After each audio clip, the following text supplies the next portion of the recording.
शुक्लांबरधरं विष्णुं शशिवर्णं चतुर्भुजं प्रसन्नवदनं ध्यायेत् सर्वविघ्नोपशान्तये। व्यासं वसिष्ठनप्तारं शक्तै पौत्रमकल्मषं पराशरात्मजं वन्दे शुकतातं तपोनिधिं। व्यासाय विष्णुरूपाय व्यासरूपाय विष्णवे नमो वै ब्रह्मनिधये वासिष्ठाय नमो नमः। अविकाराय शुद्धाय नित्याय परमात्मने सदैकरूपरूपाय विष्णवे सर्वजिष्णवे। यस्य स्मरणमात्रेण जन्म संसारबन्धनात् विमुच्यते नमस्तस्मै विष्णवे प्रभविष्णवे। ॐ नमो विष्णवे प्रभविष्णवे। श्रीवैशम्पायन उवाच श्रुत्वा धर्मानशेषेण पावनानि च सर्वशः युधिष्ठिरः शान्तनवं पुनरेवाभ्यभाषत। युधिष्ठिर उवाच किमेकं दैवतं लोके किं वाप्येकं परायणं स्तुवन्तः कं कमर्चन्तः प्राप्नुयुर्मानवा शुभम्। को धर्मः सर्वधर्माणां भवतः परमो मतः किं जपन्मुच्यते जन्तुर्जन्म संसारबन्धनात्। श्रीभीष्म उवाच जगत्प्रभुं देवदेवम् अनन्तं पुरुषोत्तमं स्तुवन्नामः सहस्रेण पुरुषस्तततोत्थितः तमेव चार्चयन् नित्यं भक्त्या पुरुषम् अव्ययम्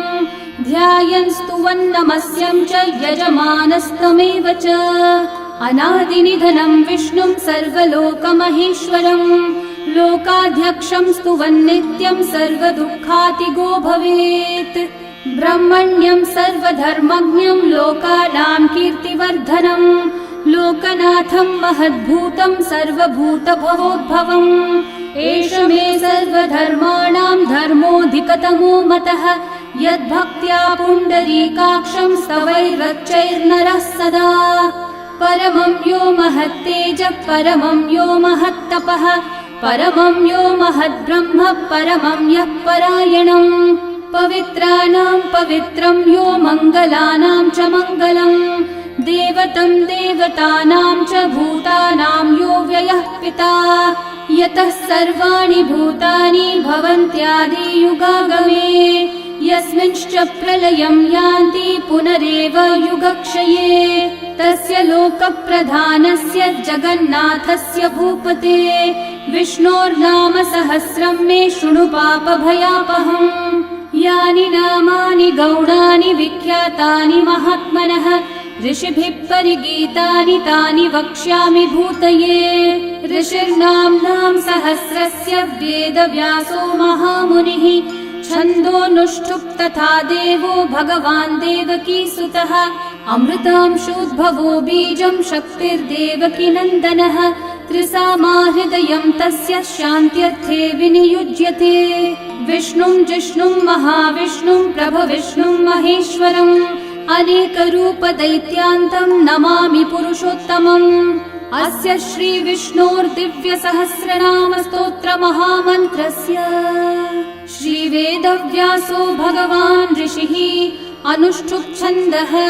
श्रीमहाविष्णुः परमात्मा श्रीमन्नारायणो देवता अमृतांशोद्भवो भानुरिति बीजम् देवकी नन्दनसृष्टेति शक्तिः उद्भवक्षोभणो देव इति परमो मन्त्रः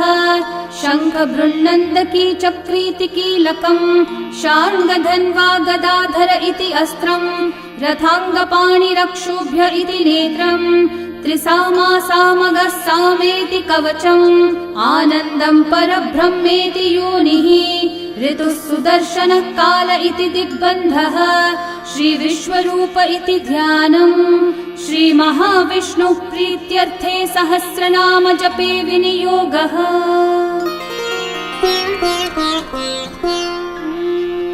ध्यानम् क्षीरोधन्वत्प्रदेशे शुचिमणिविलसत्सैकते मौक्तिकानाम् माला क्लृप्तासनस्थस्फटिकमणिनिभैर्मौक्तिकैर्मण्डिताङ्गः शुभ्रैरभ्रैरतभ्रैरुपरि विरचितैर्मुक्तपीयूषवर्षैः आनन्देन पुनीयादरिनलिनगदा शङ्खपाणिर्मुकुन्दः बुःपादौ यस्य नाभिर्वियदसुरनिलश्चन्द्रसूर्यौ च नेत्रे कर्णावाशाः शिरौ द्योर्मुखमपि दहनो यस्य वास्तेयमब्धिः अन्तस्थं यस्य विश्वं सुरनरखगो भोगि गन्धर्वदैत्यैः चित्रं रं रम्यते तं त्रिभुवन विपुषं विष्णुमीशं नमामि। ॐ नमो भगवते वासुदेवाय। शान्ताकारं भुजगशयनं पद्मनाभं सुरेशं विश्वाधारं गगनसदृशं मेघवर्णं शुभाङ्गम् लक्ष्मीकान्तं कमलनयनं योगिहृद्ध्यानगम्यं वन्दे विष्णुं भवभयहरं सर्वलोकैकनाथम् मेघश्यामं पीतकौशेयवासं श्रीवत्साङ्कं कौस्तुभोद्भासिताङ्गम् पुण्योपेतं पुण्डरीकायताक्षं विष्णुं वन्दे सर्वलोकैकनाथम् नमः समस्तभूतानामादिभूताय भूभृते अनेकरूपरूपाय विष्णवे प्रभविष्णवे सशङ्खचक्रं सकिरीटकुण्डलं सपीतवस्त्रं सरसीरुहेक्षणं सहारवक्षस्थलशोभिकौस्तुभं नमामि विष्णुं शिरसा चतुर्भुजम् छायायां पारिजातस्य हेमसिंहासनोपरि आसीनमम्बुदश्याममायताक्षम् अलङ्कृतम् चन्द्राननं चतुर्बाहुं श्रीवत्साङ्कितवक्षसं रुक्मिणी सत्यभामाभ्यां सहितं कृष्णमाश्रये। ॐ विश्वं विष्णुर्वषट्कारो भूतभव्यभवत्प्रभुः भूतकृद्भूतभृद्भावो भूतात्मा भूतभावनः भूतात्मा परमात्मा च मुक्तानां परमा गतिः अव्ययः पुरुषः साक्षी क्षेत्रज्ञोऽक्षर एव च योगो योगविदां नेता प्रधानः पुरुषेश्वरः नारसिंहः वपुः श्रीमान् केशवः पुरुषोत्तमः सर्वः सर्वः शिवस्थाणोर्भूतादिर्निधिरव्ययः सम्भवो भावनो भर्ता प्रभवः प्रभुरीश्वरः स्वयंभू शम्भुरादित्यः पुष्कराक्षो महास्वनः अनादिनिधनो धाता विधाता धातुरुत्तमः अप्रमेयो ऋषिकेशः पद्मनाभोऽमरः प्रभुः विश्वकर्मा मनुस्त्वष्टा स्थविष्ठस्थविरो ध्रुवः अग्राह्यः शाश्वतः कृष्णो लोहिताक्षः प्रतर्दनः प्रभुतस्त्रिककुब्धामः पवित्रं मङ्गलं परम् ईशानः प्राणदः प्राणो ज्येष्ठः श्रेष्ठः प्रजापतिः हिरण्यगर्भो भूगर्भो माधवो मधुसूदनः ईश्वरो विक्रमी धन्वी मेधावी विक्रमक्रमः अनुत्तमो दुराधर्षः कृतज्ञः कृतिरात्मवान् सुरेशः शरणं शर्म विश्वरेतः प्रजाभवः अहः संवत्सरो व्याळः प्रत्ययः सर्वदर्शनः अजः सर्वेश्वरः सिद्धिः सिद्धि सर्वादिरच्युतः वृषा कपिरमेयात्मा सर्वयोगविनिःसृतः वसुर्वसुमना सत्यः समात्मा संवितः समः अमोघः पुण्डरीकाक्षो वृषकर्मा वृषाकृतिः रुद्रो बहुशिरा बभ्रुर्विश्वयोनिःशुचिश्रवाः अमृतः शाश्वतस्थाणोर्वरारोहो महातपाः सर्वगः सर्वविद्भानुः विश्वक्सेनो जनार्दनः वेदो वेदविदव्यङ्गो वेदाङ्गो वेदवित्कविः लोकाध्यक्षः सुराध्यक्षो धर्माध्यक्षः कृताकृतः चतुरात्मा चतुर्व्यूहश्चतुर्दंष्ट्रश्चतुर्भुजः भ्राजिष्णुर्भोजनं भोक्ता सहिष्णुर्जगदादिजः अनघो विजयो जेता विश्वयोनिः पुनर्वसुः उपेन्द्रो वामनः प्रांशुरमोघः शुचिरूर्चितः अतीन्द्रः सङ्ग्रहः सर्गो धृतात्मा नियमो यमः वेद्यो वैद्यः सदा योगी वीरः माधवो मधुः अतीन्द्रियो महामायो महोत्साहो महाबलः महाबुद्धिर्महावीर्यो महाशक्तिर्महाद्युतिः अनिर्देश्य वपुः श्रीमान् अमेयात्मा महाधृतक् महेश्वासो महीभर्ता श्रीनिवासः सतां गतिः अनिरुद्धः सुरानन्दो गोविन्दो गोविदाम्पतिः मरीचिर्दमनोहंसः सुपर्णो भुजगोत्तमः हिरण्यनाभः सुतपः पद्मनाभः प्रजापतिः अमृत्युः सर्वदृक्सिंहः सन्धाता सन्धिमान् स्थिरः अजो दुर्मशनः शास्ता विश्रुतात्मा सुरारिः गुरुर्गुरुतमो धामः सत्यः सत्यः पराक्रमः निमिषो निमिषस्रग्वी वाचस्पतिरुदारधीः अग्रणीर्ग्रामणी श्रीमान् न्यायो नेता समीरणः सहस्रमूर्धा विश्वात्मा सहस्राक्षः सहस्रपात् आवर्तनो निवृत्तात्मा संवृतः सम्प्रमर्दनः अहः संवर्तको वह्निरनिलो धरणीधरः सुप्रसादः प्रसन्नात्मा विश्वधृग्विश्वभुग्विभुः सत्कर्ता सत्कृतः साधुर्जन्मोर्नारायणो नरः असंख्येयो प्रमेयात्मा विशिष्टः शिष्टकृच्छुचिः सिद्धार्थः सिद्धसङ्कल्पः सिद्धिदः सिद्धिसाधनः वृषाही वृषभो विष्णुर्वृषपर्वा वृषोदरः वर्धनो वर्धमानश्च विविक्तः श्रुतिसागरः सुभुजो दुर्धरो वाग्मी महेन्द्रो वसुदो वसुः नैकरूपो बृहद्रूपः क्षिपिविष्टप्रकाशनः ओजस्तेजोद्युतिधरः प्रकाशात्मा प्रतापनः ऋद्धः स्पष्टाक्षरो मन्त्रश्चन्द्रांशूर्भास्करद्युतिः अमृतांशूद्भवो भानुः शशबिन्दुः सुरेश्वरः औषधं जगतः सेतुः सत्यधर्मः पराक्रमः भूतभव्यभवन्नाथः पवनः पावनो नलः कामः कामकृत्कान्तः कामः कामप्रदः प्रभुः युगादिकृद्युगावर्तो नैकमायो महाशनः अदृश्यो व्यक्तरूपश्च सहस्रजिदनन्तजित् इष्टो विशिष्टशिष्टेष्ठः शिखण्डी नहुषो वृषः क्रोधः क्रोधकृत्कर्ता विश्वबाहुर्महीधरः अच्युतः प्रथितः प्राणः प्राणदो वासवानुजः अपान्निधिरधिष्ठानम् अप्रमत्तः प्रतिष्ठितः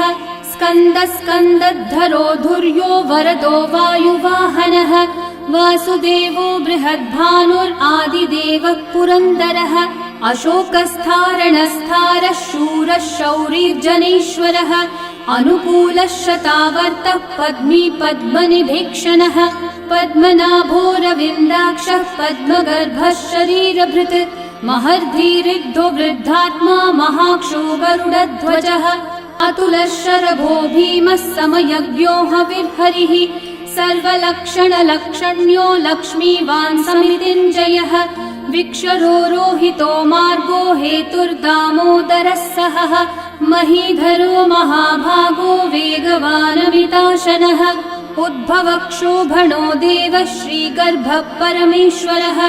करणं कारणं कर्ता विकर्ता गहनो गुहः व्यवसायो व्यवस्थानः संस्थानस्थानदो ध्रुवः परर्धि परमस्पष्टः तुष्टः पुष्टः शुभेक्षणः रामो विरामो विरतो मार्गो नेयो नयो नयः वीरशक्तिमतां श्रेष्ठा धर्मो धर्मविदुत्तमः वैकुण्ठः पुरुषः प्राणः प्राणदः प्रणवपृथुः हिरण्यगर्भः शत्रुघ्नो व्याप्तो वायुरधोक्षजः ऋतुः सुदर्शनः कालः परमेष्ठी परिग्रहः उग्रः संवत्सरो दक्षो विश्रामो विश्वदक्षिणः विस्तारस्थावरस्थाणुः प्रमाणं बीजमव्ययम् अर्थोऽनर्थो महाकोशो महाभोगो महाधनः अनिर्विण्णस्थविष्ठो भूर्धर्मयूपो महामखः नक्षत्रनेमिर्नक्षत्री क्षामः समीहनः यज्ञयुज्यो महेज्यश्च क्रतुः सत्रं सताङ्गतिः सर्वदर्शी विमुक्तात्मा सर्वज्ञो ज्ञानमुत्तमम् सुहृतः सुमुखः सूक्ष्मः सुघोषः सुखदः सुहृत् मनोहरो जितक्रोधो वीरबाहुर्विदारणः स्वापनः स्ववशो व्यापी नैकात्मा नैककर्मकृत् वत्सरो वत्सलो वत्सी रत्नगर्भो धनीश्वरः धर्मकृद्धर्मी सदसक्षरमक्षरम् अविज्ञाता सहस्रांशूर्विधाता कृतलक्षणः गभस्तिनेमि सत्त्वस्थः सिंहो भूतमहेश्वरः आदिदेवो महादेवो देवेशो देवभृद्गुरुः उत्तरो गोपतिर्गोप्ता ज्ञानगम्यः पुरातनः शरीरभूतभृद्भोक्ता कपीन्द्रो भूरि दक्षिणः सोमपोऽमृतपः सोमः पुरुजित्पुरुसत्तमः विनयोजयः सत्यसन्धो दाशारः सात्वतां पतिः जीवो विनयिता साक्षी मुकुन्दोऽमितविक्रमः अम्भो निधिरनन्तात्मा महोदधिशयोऽन्तकः अजो महार्हः स्वाभाव्यो जितामित्रप्रमोदनः आनन्दो नन्दनो नन्दः सत्यधर्मा त्रिविक्रमः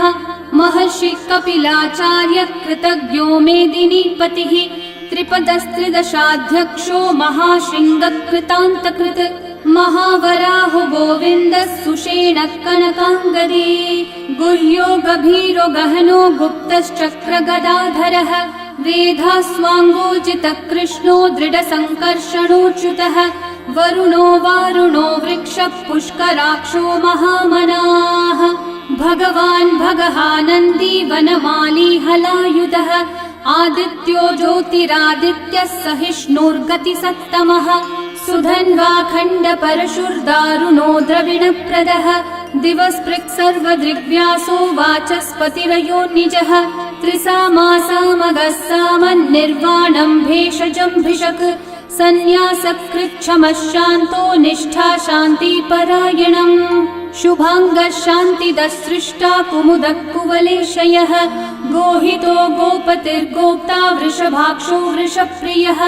अनिवर्ती निवृत्तात्मा संक्षेप्ताक्षेमकृच्छिवः श्रीवत्सवक्षा श्रीवासः श्रीपतिः श्रीमतां वरः श्रीधः श्रीशः श्रीनिवासः श्रीनिधिः श्रीविभावनः श्रीधरः श्रीकरः श्रेयः श्रीमान् लोकत्रयाश्रयः स्वक्षः स्वङ्गः शतानन्दो नन्दिर्ज्योतिर्गणेश्वरः विजितात्मा विधेयात्मा सत्कीर्तिश्चिन्न संशयः उदीर्णः सर्वतश्चक्षुरनीशः शाश्वतस्थिरः भूषयो भूषणो भूतिर्विशोकः शोकनाशनः अर्चिष्मान् अर्चितः कुम्भो विशुद्धात्मा विशोधनः अनिरुद्धो प्रतिरथः प्रद्युम्नोमितविक्रमः कालनेमी निहावीरः शौरी शूरजनेश्वरः त्रिलोकात्मा त्रिलोकेशः केशवः केशिहा हरिः कामदेवः कामपालः कामिकान्तः कृतागमः अनिर्देश्य वपुर्विष्णु वीरोऽनन्तो धनञ्जयः ब्रह्मण्यो ब्रह्मकृद्ब्रह्मा ब्रह्म ब्रह्मविवर्धनः ब्रह्मविद् ब्राह्मणो ब्रह्मी ब्रह्मज्ञो ब्राह्मणप्रियः महाकर्मो महाकर्मा महातेजा महोरगः महाक्रतुर्महायज्वा महायज्ञो महाहविः स्तव्यस्तव प्रियस्तोत्रं स्तुतिस्तोतारणप्रियः पूर्णपूरयिता पुण्यकीर्तिरणामयः मनोजवस्तीर्थकरो वसुरेता वसुप्रदः वसुप्रदो वासुदेवो वसुर्वसुमनाहविः सद्गति सत्कृति सत्ता सद्भूति सत्परायणः शूरसेनो यदुश्रेष्ठः सन्निवासः सुयामुनः भूता वासो वासुदेवः सर्वासु निलयो नलः दर्पः दर्पदो दृप्तो दुर्धरोऽथा पराजितः विश्वमूर्तिर्महामूर्तिर्दीप्तमूर्तिरमूर्तिमान् अनेकमूर्तिरव्यक्तः शतमूर्तिः एकोनैकः स वः किं यतत्पदमनुत्तमम् लोकबन्धुर्लोकनाथो माधवो भक्तवत्सलः सुवर्णवर्णो हेमाङ्गो वराङ्गश्चन्दनाङ्गदे वीरः विषमः शून्यो घृताशीरशलश्चलः अमानी मानदो मान्यो लोकस्वामी त्रिलोकधृक् सुमेधामेधजो धन्यः सत्यमेधाधराधरः तेजो वृषो द्युतिधरः सर्वशस्त्रभृताम्बरः प्रग्रहो निग्रहो व्यग्रो नैकशृङ्गो गदाग्रजः चतुर्मूर्तिश्चतुर्बाहुश्चतुर्व्यूहश्चतुर्गतिः चतुरात्मा चतुर्भावश्चतुर्वेदविदेकपात् समावर्तो निर्वृत्तात्मा दुर्जयो दुरतिक्रमः दुर्लभो दुर्गमो दुर्गो दुरावासो दुरारिहा शुभाङ्गो लोकसारङ्गः सुतन्तुस्तन्तुवर्धनः इन्द्रकर्मा महाकर्मा कृतकर्मा कृतागमः उद्भवः सुन्दर सुन्दो रत्ननाभः सुलोचनः अर्को वाजः शृङ्गी जयन्तः सर्वविजयी सुवर्णबिन्दु रक्षोभ्यः सर्ववागीश्वरेश्वरः महाहृदो महाकर्तो महाभूतो महानिधिः कुमुदः कुन्दरः कुन्दः पर्जन्यः पावनो निलः अमृताशोऽमृतवपुः सर्वज्ञः सर्वतोमुखः सुलभः सुव्रतः सिद्धः शत्रुजिच्छत्रुतापनः न्यग्रोधोदम्बरोऽश्वत्थश्चाणूरान्ध्रनिषूदनः सहस्रार्ची सप्तजिह्वा सप्तैधा सप्तवाहनः अमूर्तिरनघोचिन्त्यो भयकृद्भयनाशनः अनुर्बृहत्कृशस्थूलो गुणवृन्निर्गुणो महान् अधृतस्वधृतस्वास्य प्राग्वंशो वंशवर्धनः भारभृत्कथितो योगी योगीशः सर्वकामदः आश्रमश्रमणश्रामः सुपर्णो वायुवाहनः धनुर्धरो धनुर्वेदो दण्डो दमयिता दमः अपराजितः सर्वसहो नियन्ता नियमो यमः सत्त्ववान् सात्विकः सत्यः सत्यधर्मपरायणः अभिप्रायप्रियार्होर्हः प्रियकृत्प्रीतिवर्धनः विहाय स गतिर्ज्योतिः सुरचिर्हुतभुक् विभुः रविर्विरोचनः सूर्यः सविता रविलोचनः अनन्तो हुतभुग्भोक्ता सुखदो नैकजोऽग्रजः अनिर्विण्णः सदा मर्षि लोकाधिष्ठानमद्भुतः सनातनतमः कपिलः कपिरव्ययः स्वस्तिदः स्वस्तिकृत् स्वस्ति स्वस्ति भुक् स्वस्ति दक्षिणः अरौद्रः कुण्डली चक्री विक्रमयूर्जितशासनः शब्दातिगः शब्दसः शिशिरः शर्वरीकरः अक्रूरः पेशलो दक्षो दक्षिणः क्षमिनाम्बरः विद्वत्तमो वीतभयः पुण्यश्रवणकीर्तनः उत्तारणो दुष्कृतिः पुण्यो दुःस्वप्ननाशनः वीरः रक्षणः सन्तो जीवनः पर्यवस्थितः अनन्तरूपोऽनन्तः श्रीर्जितमन्युर्भयापहः चतुर्रश्रो गभीरात्मा विदिशो व्यादिशो दिशः अनादिर्भूर्भुवो लक्ष्मी सुवीरो रुचिराङ्गदः जननो जनजन्मादि भीमो भीमपराक्रमः आधारनिलयो धाता पुष्पहास प्रजागरः ऊर्ध्वगः सत्पथाचारः प्राणदः प्रणवप्पणः प्रमाणं प्राणनिलयं प्राणभृत् प्राणजीवनः तत्त्वं तत्त्वविदेकात्मा जन्म मृत्युजरातिगः भूर्भुवः स्वस्तरुस्तारः सविता प्रपितामहः यज्ञो यज्ञपतिर्यज्वा यज्ञाङ्गो यज्ञवाहनः यज्ञभृद्यज्ञकृद्यज्ञी यज्ञभुग्यज्ञसाधनः यज्ञात् कृद्यज्ञगुह्यामन्नमन्नादयेव च आत्मयोनिः स्वयं जातो वैखानः सामगायनः देवकीनन्दनः सृष्टा शितीशः पापनाशनः शङ्खवृन्नन्दकी चक्री शार्ङ्गधन्वा गदाधरः रथाङ्गपाणिरक्षोभ्यः सर्वप्रहरणायुधः सर्वप्रहरणायुध ॐ नम इति वनमाली गदी शार्ङ्गी शङ्खी चक्री च नन्दकी श्रीमान्नारायणो विष्णुर्वासुदेवोऽभिरक्षतु वनमाली गदी शार्ङ्गी शङ्खी चक्री च नन्दकी श्रीमान्नारायणो विष्णुर्वासुदेवोऽभिरक्षतु वनमाली गदी शार्ङ्गी शङ्खी चक्री च नन्दकी श्रीमान्नारायणो विष्णुर्वासुदेवोऽभिरक्षतु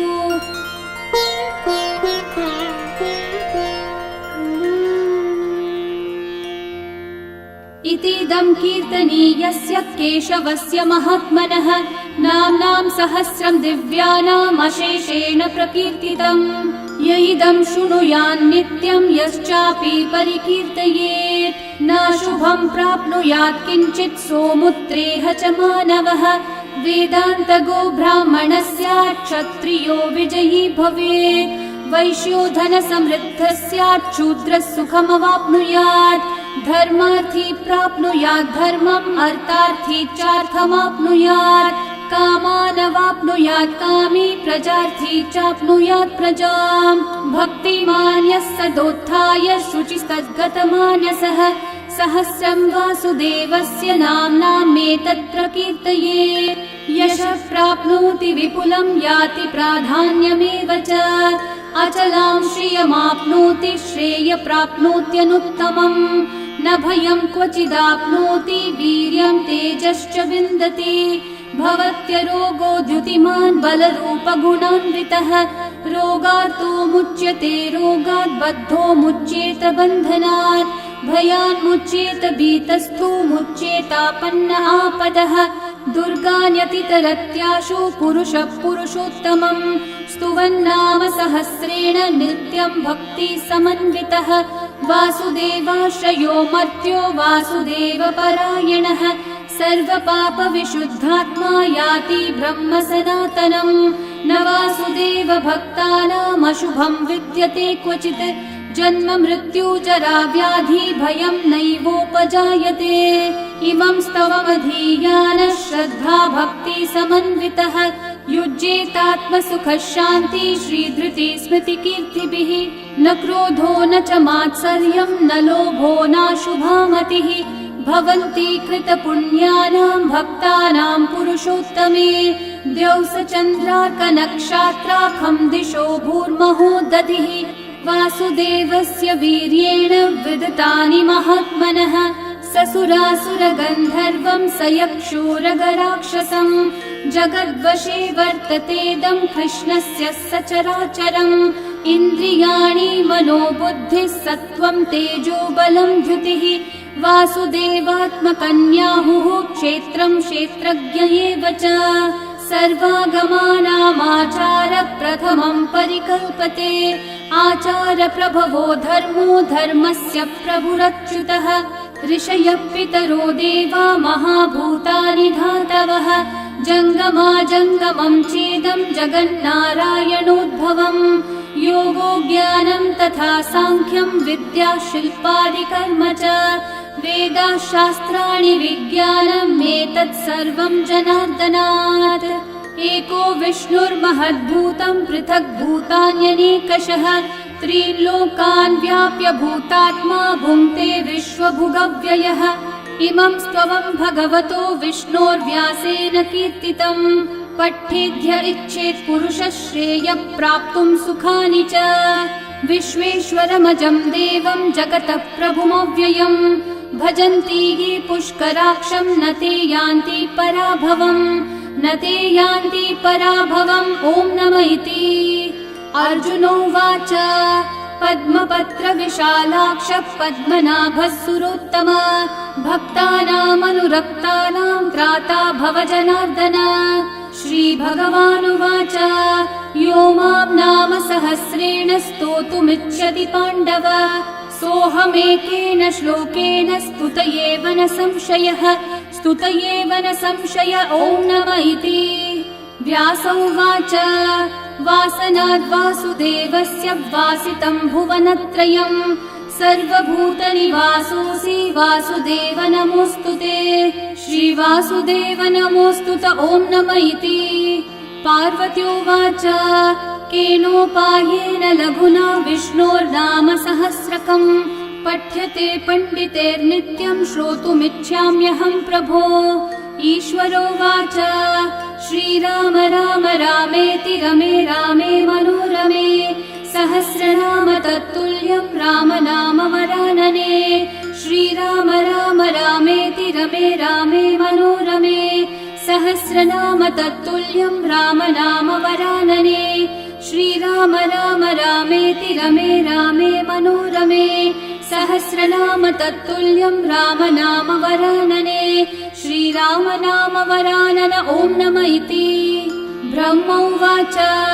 नमोऽस्त्वनन्ताय सहस्रमूर्तये सहस्रपादाक्षि शिरोरुबाहवे सहस्रनाम्ने पुरुषाय शाश्वते सहस्रकोटियुगधारिणे नमः सहस्रकोटियुगधारिण ॐ नम इति सञ्जय उवाच यत्र योगेश्वर कृष्णो यत्र पार्थो धनुर्धरः तत्र श्रीर्विजयो भूतिर्ध्रुवा नीतिर्मतिर्मम श्रीभगवानुवाच अनन्याश्चिन्तयन्तो मा ये जनाः पर्युपासते तेषां नित्याभियुक्तानां योगक्षेमं वहाम्यहम् परित्राणाय साधूनां विनाशाय च दुष्कृतां धर्म संस्थापनार्थाय सम्भवामि युगे युगे आर्ता विषण्णा शिथिलाश्च भीता घोरेषु च व्याधिषु वर्तमानाः संकीर्त्य नारायण शब्दमात्रं विमुक्तदुःखा सुखिनो भवन्तु कायेन वाचा मनसैन्द्रियैर्वा बुद्ध्यात्मना वा प्रकृते स्वभावात् करोमि यद्यत् सकलं परस्मै नारायणायेति समर्पयामि। श्री विष्णु सहस्रनाम स्तोत्रं सम्पूर्णम्।